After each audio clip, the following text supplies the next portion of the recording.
The gingerbread man. The gingerbread man. Run, run as fast as you can. You'll never catch me. I'm the gingerbread man. Run, run as fast as you can. You'll never catch him. He's the gingerbread man. I can run away from you. I can. Once upon a time, there lived an old couple in the city. They had both retired some years ago, and now spent their days working on their favourite hobbies. The old woman's favourite hobby was baking. The old man's favourite hobby was eating all the goodies the old woman baked. All in all, it worked out quite well, and they were very happy together. One day, as the winter season was coming on, the old woman decided she would make a special cookie for the old man. His favourite was gingerbread, so she made up a big batch of gingerbread dough, and then, because she was feeling whimsical, she cut it into the shape of a little man. She gave him sweet buttons and a little icing suit, chocolate chip eyes, and the curved piece of a candy cane for a smile. Her gingerbread man created, she popped him into the oven to cook. Dear? She called out the window to where the old man was fussing with the lawn. Dear, I've got a gingerbread cookie baking for you. A second later, the oven banged open. The old woman spun to look, and there, standing in the oven door, was the gingerbread man. Stop! Get back in that oven! The old woman shook a wooden spoon at the cookie, but the gingerbread man only laughed and ran right between her legs and out the door. He ran down the walkway and through the lawn and right past the old man, who cleaned his glasses off and then put them on again to make sure he was seeing right. Hey, come back! I want to eat you! Ha! No way! I got away from the old woman, and I'll get away from you too! The old man started to chase him, followed by the old woman. Run, run as fast as you can. You'll never catch me. I'm the gingerbread man. Run, run as fast as you can. You'll never catch him. He's the gingerbread man. The gingerbread man ran out of the driveway and onto the busy street. Cars swerved to avoid him, and he caused quite a traffic jam of honking and shouting. It was such a ruckus that the policeman came over and spied the gingerbread man. Stop! In the name of the law! I want to eat you! No way! I got away from the old woman and the old man, and I'll get away from you too! The policeman began to chase him, followed by the old man, followed by the old woman.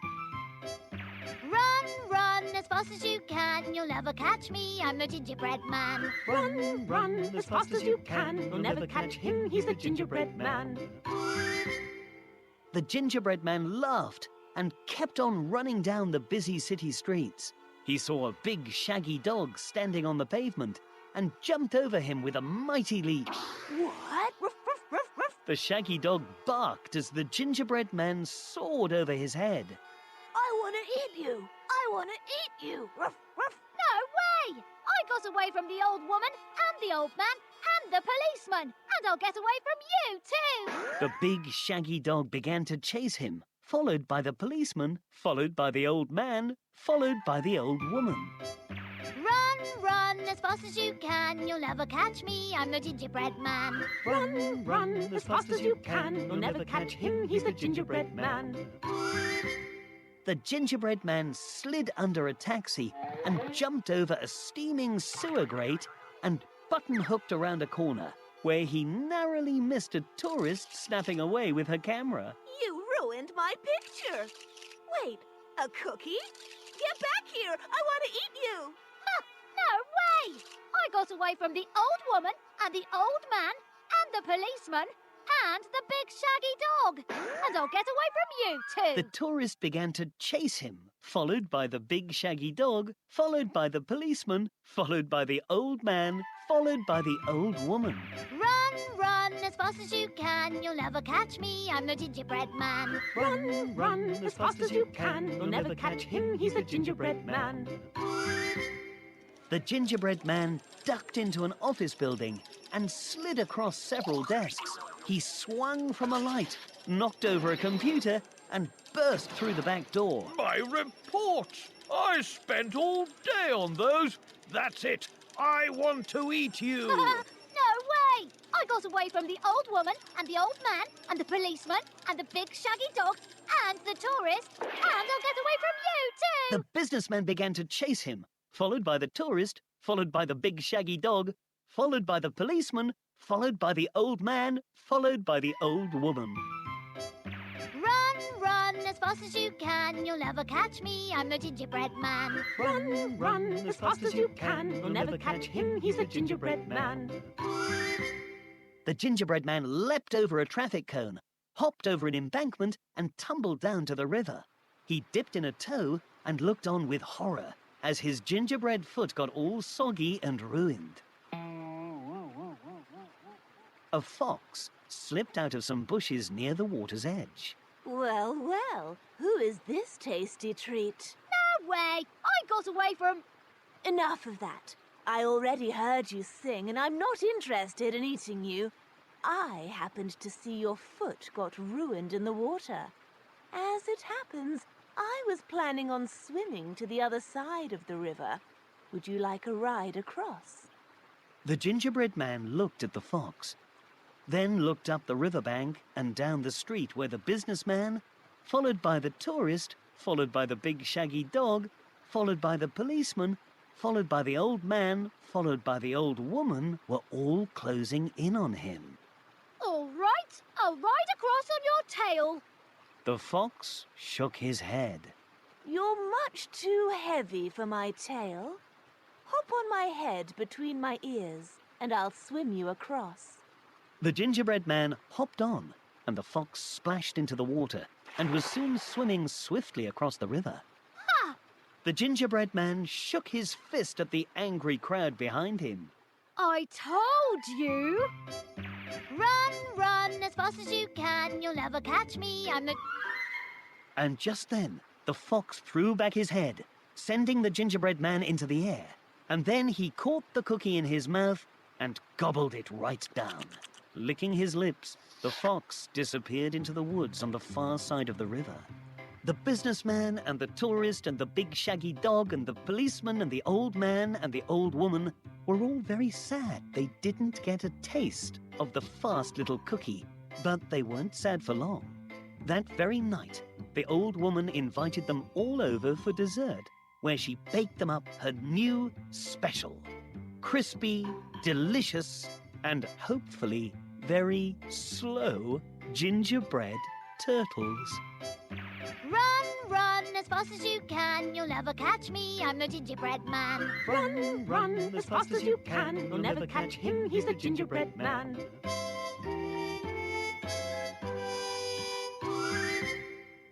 The end. Goldilocks and the Three Bears. Goldilocks and the Three Bears. Once upon a time, a family of 3 bears lived together in a cozy cottage in the woods. Baby Bear was a little bear, Mummy Bear was a middle-sized bear, and Daddy Bear was a great big bear.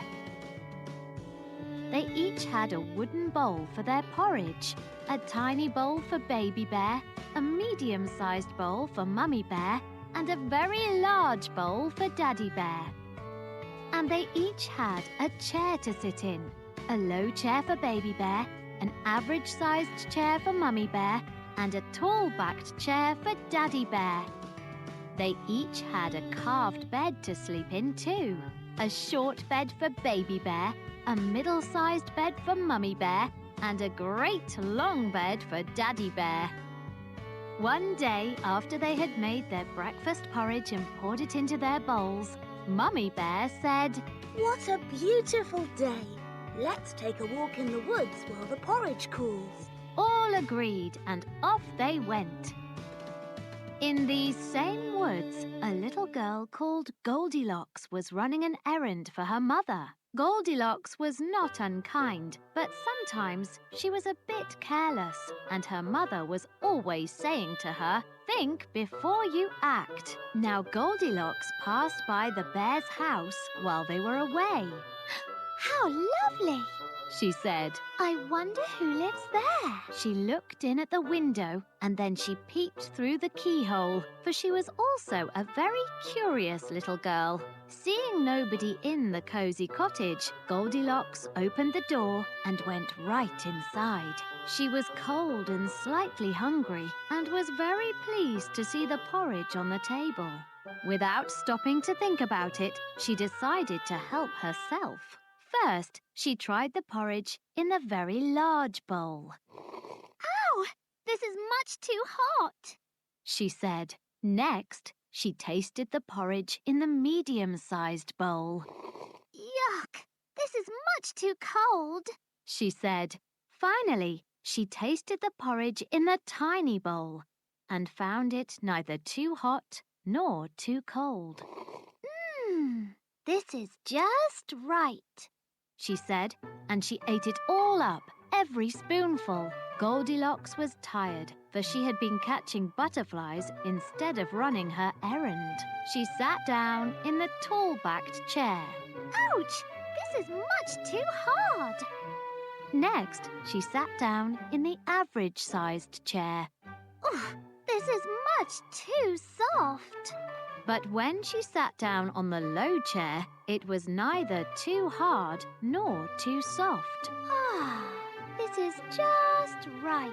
She was resting comfortably when all at once the bottom of the chair broke through and thump! Down she fell to the ground. Goldilocks left the damaged pieces of the chair where they lay and went upstairs. She still wanted to rest and was glad to see the bear's 3 beds. First, she laid down upon the great long bed. Whoa! This is too high! Next, she laid down upon the middle-sized bed. This is too low. Then she laid down upon the short little bed, and it was neither too high nor too low. This is just right, she said with a lazy yawn. She snuggled under the covers and soon fell fast asleep. By this time, the 3 bears thought their porridge would be cool enough to eat, and they returned home to enjoy their breakfast. Goldilocks had left Daddy Bear's spoon standing straight up in his porridge. Somebody has been eating my porridge, said the great big bear in his great gruff voice. Then Mummy Bear looked at her porridge and saw the spoon was standing in it too. Somebody has been eating my porridge, said Mummy Bear in a middle-sized voice.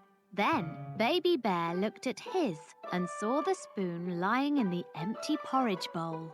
Somebody has been eating my porridge and has eaten it all up, said the wee bear in a sad little voice. The 3 bears began to look around the cottage for the person who had eaten Baby Bear's porridge. Before long, they noticed that someone had knocked off the cushion from the tall-backed chair. Somebody has been sitting in my chair, said Daddy Bear in his great, rough, gruff voice. Next, they saw someone had squished the soft cushion on the average-sized chair. Somebody has been sitting in my chair, said Mummy Bear in a moderate voice. Then they saw the hole in Baby Bear's chair and the scattered pieces everywhere. Somebody has been sitting in my chair and the bottom is broken through, cried Baby Bear in his little wee voice.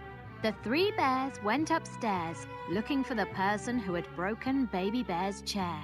First, they noticed the dented pillow on the big, long bed. Somebody has been lying in my bed, said Daddy Bear in his great, gruff voice. Next, the bears spied the crumpled quilt on the middle-sized bed. Somebody has been lying in my bed, said Mummy Bear in a middle-sized voice. Then they all looked at Baby Bear's bed. Something was under his quilt, for at the foot of the bed was something bumpy, and in the middle something lumpy, and at the head they could see Goldilocks' golden curls spread across the small pillow. Somebody has been lying in my bed and she's still here, said the Baby Bear. Goldilocks was so fast asleep that she had not heard the great big voice of the Daddy Bear, nor the middle-sized voice of Mummy Bear. But when Baby Bear spoke, His voice was so sharp and shrill, it woke her up at once. What?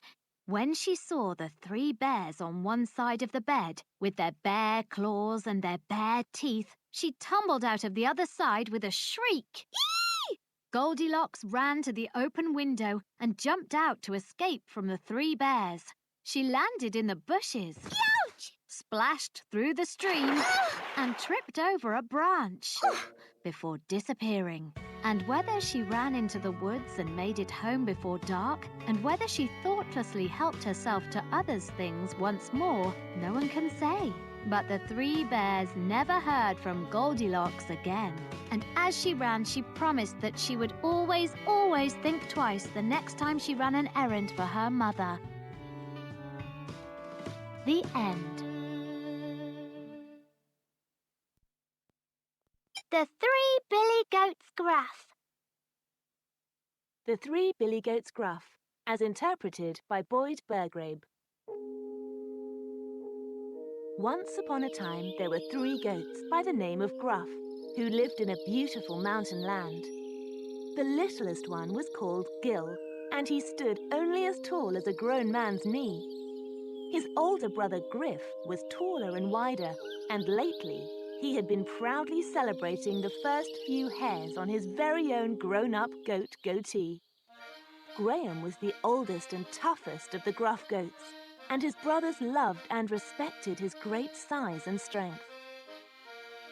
One day, the 3 brothers were grazing in the mountain foothills. Griff was eating his way up from the bottom of the hill, while Graham was eating his way down from the top of the hill.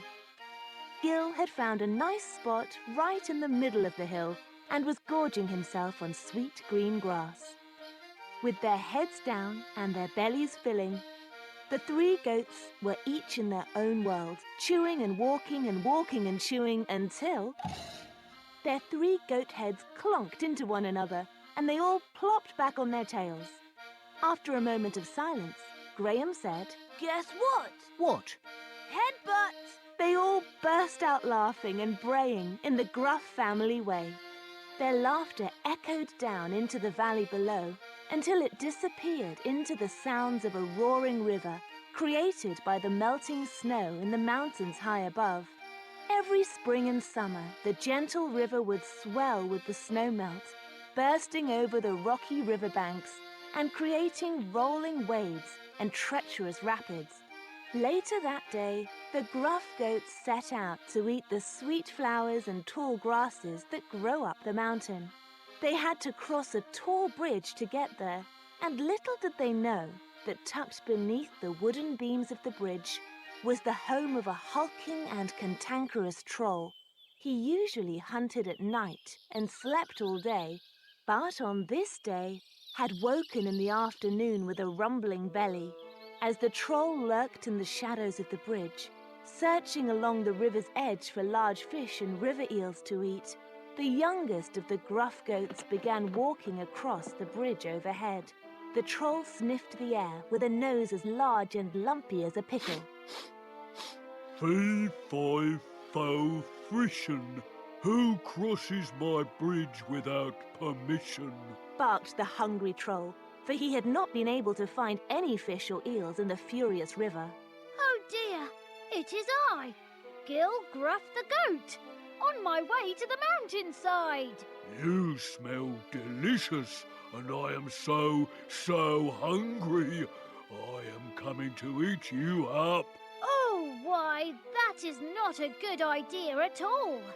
I may smell delicious, but I am very small. No more than a mouthful. You'd only be left longing for more. Surely you want to wait for a larger meal. It's true I want more than a nibble. I want a full meal. You may pass, small goat, to eat lots of mountain grass and grow into a meal fit for a troll. The small goat quickly made his way across the bridge, while wishing the best for his brother Griff, who had been following close behind him and was just starting across the bridge. Criffin, miffin, maskin, Who's crossing my bridge without asking? Oh my, it's just me, Gruff, crossing to the mountain to eat tall grass. Eating is what I want to do. And you sound bigger and more savoury than the little goat who passed by before. Gripped by fear and without thinking, Griff blurted out, Well, if you want the biggest goat around, then that's my big brother, Graham Gruff.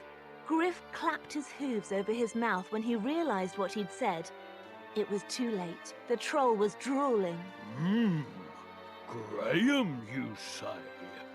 He sounds sweet and delectable, and I do love Graham crackers. You may pass, smaller but not smallest goat.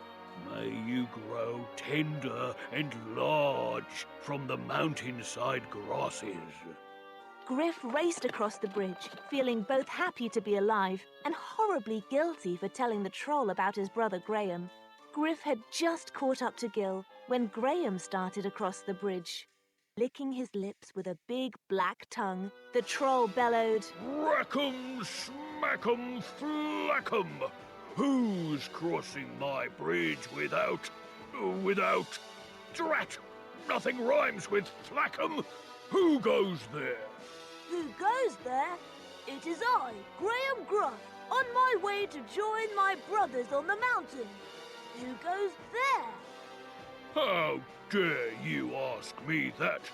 I am the troll of this bridge, and I have been waiting for you to pass so I can eat you for my dinner. Is that so? Well then, show yourself, troll, said Graham in his most confident voice. At that moment, the troll climbed up onto the bridge, and Graham was stunned to see he was truly enormous, larger than a bear, and horribly ugly. The troll broke into a lumbering run, his bulky body picking up speed as he rushed towards Graham. Gil and Griff watched from behind a boulder on the hill. Oh no! He's frozen with fear! Said Gil. Move, dear brother, please. I'm so sorry I told the troll about you. Said Griff. But Graham, his eyes wide as saucers, did not move an inch, and the troll was picking up speed. The brother goats could hear the troll's empty stomach growling amidst the heavy boom, boom, boom of his hairy feet thumping on the bridge. I can't look. Oh, I can't look! The brothers cried as they buried their heads in their hooves.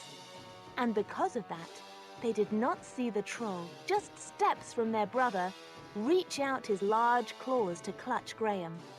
And they did not see the smallest of smiles emerge on Graham's face as he, at the last possible moment, deftly stepped to one side, displaying a grace and self-assurance not often seen in a goat his size. The troll was unable to stop and continued lurching forward until he tumbled over the side of the bridge. For a moment, the only sounds that could be heard were the troll's stunned silence and the raging river far below, until...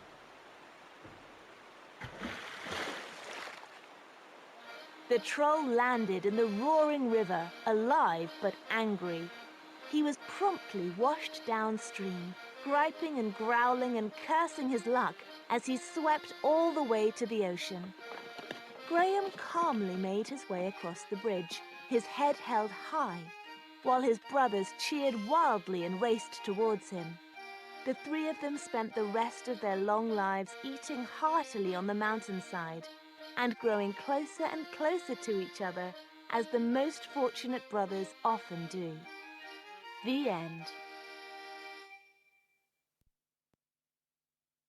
Robin Hood and the Golden Arrow. Robin Hood and the Golden Arrow. A long time ago in England, when thick green woods covered the countryside, there lived the greatest of all heroes, a man named Robin Hood. When Robin was young, the good King Richard ruled England. King Richard loved his people and treated them fairly. He even allowed everyone in his kingdom to hunt the royal deer in his forests. What's mine is yours. Please, hunt in Sherwood Forest. Feed your families and prosper. The people loved King Richard in return. Unfortunately, a great war forced Richard to lead his armies to distant lands. While he was away, his younger brother, Prince John, took the throne. As a prince, John was sly, weak, and cowardly. As king, he was worse. From now on, only members of the royal court may hunt in Sherwood Forest. Anyone else caught hunting my royal game shall be punished. But sire, if only the rich may hunt, how will the rest of us eat? That is your concern, not mine. Robin Hood did not fear the king. Can't hunt in Sherwood Forest? Ha! I'll live in Sherwood Forest. Robin recruited other brave men to join him. Friar Tuck, Alan a Dale, Little John, and more. They were called the Merry Men, and they didn't just live in the forest, they became the forest. They dressed in green, knew every inch of the woods, climbed the tallest trees, and blended in with the leaves. If King John won't feed the people, we will. But how? Even if we hunted all day and all night, we couldn't catch enough deer to feed everyone. Then we'll hunt for something better. Gold. And that's what they did. Whenever a rich nobleman would drive his carriage through the forest, he'd never see the merry men waiting overhead in the trees. Robin Hood and his band would silently drop to the carriage roof, slip into the treasure chest, take a little gold, and vanish into the woods. They kept nothing for themselves, but gave the gold to the poor. No one shall go hungry, not if the merry men are around. And not when there are all these rich wallets to hunt. The people of England loved Robin, who kept them from starving under the rule of the greedy king. They talked of Robin's exploits, and his legend grew. King John's hatred of Robin Hood and his band grew as well. Merry men? They are outlaws. He called for the Sheriff of Nottingham. The sheriff was just as cruel as the king. But unlike John, the broad-shouldered sheriff was good with a sword, and cunning too. Yes, sire. What is your bidding? Bring me Robin Hood. It will be my pleasure. So began Robin's adventures with the Sheriff of Nottingham. As clever as the sheriff was, Robin was always a step ahead. No matter how many of the king's guards the sheriff sent into Sherwood Forest, Robin and his men always defeated them before disappearing into the trees. Yes, Robin Hood is slippery, but he is still just a man. Every man has his faults. If we can't go to him, we'll make him come to us. But how? Robin Hood can't resist showing off. Let's arrange an archery competition and invite everyone in the kingdom to watch. We'll declare the winner of the competition the greatest archer in all the land. And the prize? A shining golden arrow made with silver feathers and a single ruby for its tip. It will be just the treasure to tempt that thief. Ha! Love it. Hood will come running to us. When he does, he is mine. I hope you enjoy prison, Robin Hood. When news of the contest reached Little John and the rest of the merry men, they were concerned. Archery contest? A golden arrow?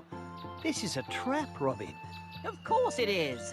That's what makes it exciting. Winning easily isn't any fun. Winning when it's difficult and the odds are against you, that is victory. But Robin, they'll arrest us the moment we arrive. We'll go in disguise. Oh, I do like a good disguise. And so the day came, and Robin and his band of merry men gathered at the competition. Robin dressed as a blacksmith and wore a wig to hide his red hair. A fake black beard covered his face. Little John, Friar Tuck, and Alan a Dale had a little more fun with their costumes. They disguised themselves as a butcher, a baker, and a candlestick maker. Nearly everyone in the kingdom had come to witness the contest. The crowd gathered around a huge clearing where King John and the Sheriff of Nottingham sat high on a wooden platform. Displayed beside them was the golden arrow, protected by 6 guards. Little John, look there. Maid Marian. Aye, the greatest of all the thieves. Why is that? It is she who has stolen Robin Hood's heart. All right, you rogues. If you want a good laugh, watch Little John shoot. The king's men placed targets at measured spots, 10, 20, 30 paces and so on. The furthest, at 100 paces, was a speck in the distance. Robin and his men mixed with the competitors crowding behind a line drawn in the dirt. The contestants included the finest athletes from across the land, as well as dozens of the king's best archers. King John looked down at the bustling crowd. Where is he? I don't see him or his men. Patience, my king. Hood is an outlaw, not an idiot. He and his men are disguised, of course. Trumpets signaled the start of the contest. The archer that hits closest to the bullseye on the farthest target wins the competition. And the golden arrow. Now, let the arrows fly! The athletes from town and Robin's men all fired well, even Little John. But Robin Hood and 8 of the king's men had the best shots. After the first round, no one had hit the furthest target 100 paces away. Arrows littered the ground around it. The only 2 contestants left for the second round were the king's very best archer, Sir Henry, and Robin Hood. Watch this, blacksmith. Sir Henry fired an arrow into the air. It flew high and straight towards the furthest target. Hey! It struck the edge of the bullseye. The best of the day by far. Excellent shot, my good man. Now, my turn. Robin pulled an arrow from his quiver, drew back his bow, and fired an arrow that some say arced higher than any shot they had ever seen. And then it dropped, cutting through the air until it struck the furthest target, dead center. Ha! Bullseye! Ladies and gentlemen, we have a winner. Yes, we do. Guards, get that man. Robin Hood tore off his beard and wig. Now, Sheriff. Don't be a poor loser. Look! It's Robin Hood! Robin dodged 3 guards, pulled 4 arrows from his quiver, and fired them in quick succession. The arrows pinned King John and Sheriff Nottingham's cloaks to their seats. He then turned and smiled at Maid Marian in the crowd. She blushed. Robin Hood. Robin jumped onto the king's platform, grabbed a pole that held the king's banner, and swung it at the soldiers guarding the arrow. The soldiers fell sprawling into the crowd. I will take this prize as well as my rightful title. Greatest archer in the land. This isn't over, outlaw. You hear me? This isn't over. I certainly hope not. Outsmarting you is always a jolly good time. Robin, your horse. Robin jumped on his steed and rode off with his band of merry men. When they were just out of reach of the king's guards, Robin turned and held the shining prize high above his head, to the cheers of the roaring crowd in the distance. They knew that Robin would use his prize to take care of those in need, the poor and the hungry. To them, he was more than a hero with a golden arrow. He was a hero with a golden heart. The end.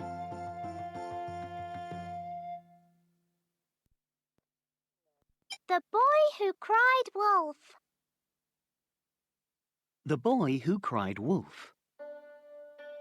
Once upon a time, in a field that lay high above a town, that lay high above the sea, there was a boy who tended a flock of fluffy white sheep. He was a very lonely boy, because other than the sheep, he had no one to talk to. If we're being completely honest, he tried talking to the sheep, but they never had much to say beyond the occasional grunt or baa. Day after day he tended the flock, and day after day he grew more and more bored. The only excitement in his life was when he and his father brought the sheep down the winding mountain trail to the quiet little town that lay high above the sea. Again, if we're being completely honest, it wasn't much of a town. There were only 100 people in all, and that's counting the babes too young to walk, and the elders too old to work. But to the boy, it was the most exciting place on earth. In the town, you could talk to people that would talk back, and not just go, bah. Plus, there was a temple and a stable, and a shop that sold milk and oats, and, best of all, bright twists of salty taffy fresh from the sea. But unfortunately for the boy, visits to the town were only done a few times a year, when there was wool to sell or supplies to buy. So the boy was lonely. Until one day, he had an idea. His father had told him he must never go to the town by himself except in an emergency. So all he had to do was make up an emergency and he could go. It was such a simple and perfect plan. The boy only wondered why he hadn't thought of it sooner. All he needed was an emergency. After a minute's thought, the boy knew exactly what to do. He would tell the town that he had seen a wolf. That may seem a silly lie to you, but wolves were the greatest enemy that shepherds had, because they would sneak into the fields and eat up all their sheep, fluffy white wool and all. So the boy turned from his field and began to run down the winding mountain trail, yelling all the way down. Wolf! Wolf! Here comes a wolf! The sheep, they are in trouble! Wolf! Wolf! Here comes a wolf! Please send help on the double! My flock is pasty, and to a wolf quite tasty, so please be hasty and help me! He yelled this all through the town. He yelled it through the temple. He yelled it through the stable. He even yelled it through the shop, with the milk and oats and bright twists of saltwater taffy fresh from the sea. Before long, everyone in the town had gathered around the boy, even the babes too young to walk and the elders too old to work. They listened to his cries and then, as a group, started up the winding mountain trail, grabbing whatever weapons they could find. They grabbed canes and clubs and sticks and stones, and axes and arrows, and barking dogs on chains, and even a single rusty sword someone had in their loft. They made a great loud crowd as they came to the field way up in the mountain, and they were ready to fight off the wolf. But, of course, there was nothing there. Nothing but happily grazing sheep. The leader of the group, the oldest and most respected person in town, turned to the boy and said, little boy, you've made us rush, and on the double. Now where's this big bad wolf that's causing all the trouble?" The boy could only blush bright red and shrug his shoulders. The townspeople, realizing they'd been tricked, started back down the winding mountain road, grumbling complaints about the boy and the imaginary wolf. The boy acted embarrassed, but he was secretly delighted. One little run, and he had the whole town to talk to. So a week later, when he was having another lonely spell, he decided to try it again. So the boy turned from his field and began to run down the winding mountain trail, yelling all the way down. Wolf! Wolf! I'm sure this time the sheep, they are in trouble. Wolf! Wolf! One in his prime. Please send help on the double. My flock is delicious and to a wolf nutritious, so please be expeditious and help me. He yelled this all through the town, He yelled it through the temple. He yelled it through the stable. He even yelled it through the shop with the milk and oats and bright twists of saltwater taffy fresh from the sea. Before long, everyone in the town had gathered around the boy, even the babes too young to walk and the elders too old to work. They listened to his cries and then, as a group, started up the winding mountain trail, grabbing whatever weapons they could find.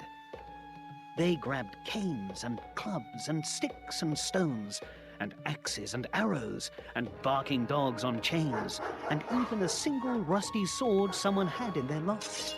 They made a great loud crowd as they came to the field way up in the mountain, and they were ready to fight off the wolf. But of course, there was nothing there. Nothing but happily grazing sheep. The leader of the group, for the second time now, turned to the boy and said, Little boy, you've made us rush and on the double. Now where's this big bad wolf that's causing all the trouble? The boy could only blush bright red and shrug his shoulders. The townspeople, realizing they'd been tricked again, started back down the winding mountain road, grumbling complaints about the boy and the imaginary wolf. The boy acted even more embarrassed this time, but he again was thrilled. The trick had worked a second time. So a week later, when he was having another lonely spell, he decided to try it again. So the boy turned from his field and began to run down the winding mountain trail, yelling all the way down. Wolf! Wolf! For real! For real! The sheep, they are in trouble! Wolf! My sheep will be a meal! Please send help on the double! My flock is squealing and to a wolf appealing! So get your feet a-reeling and help me! He yelled this all through the town. He yelled it through the temple. He yelled it through the stable. He even yelled it through the shop with the milk and oats and bright twists of saltwater taffy fresh from the sea. Before long, everyone in the town had gathered around the boy, even the babes too young to walk and the elders too old to work. They listened to his cries, and even though they had been fooled twice before, they started up the winding mountain trail, grabbing whatever weapons they could find. They grabbed canes and clubs and sticks and stones, and axes and arrows, and barking dogs on chains, and even a single rusty sword someone had in their loft. They made a great loud crowd as they came to the field way up in the mountain, and they were ready to fight off the wolf. But of course, there was nothing there. Nothing but happily grazing sheep. The leader of the group, for the third time now, turned to the boy and said, Little boy, you've made us rush, and on the double. Now where's this big bad wolf that's causing all the trouble? The boy could only blush bright red and shrug his shoulders. The townspeople, realizing they'd been tricked again, started back down the winding mountain road, grumbling complaints about the boy and the imaginary wolf, all but the leader. He turned to the boy again and said, You've made us fools 3 times, and 3 times pays for all.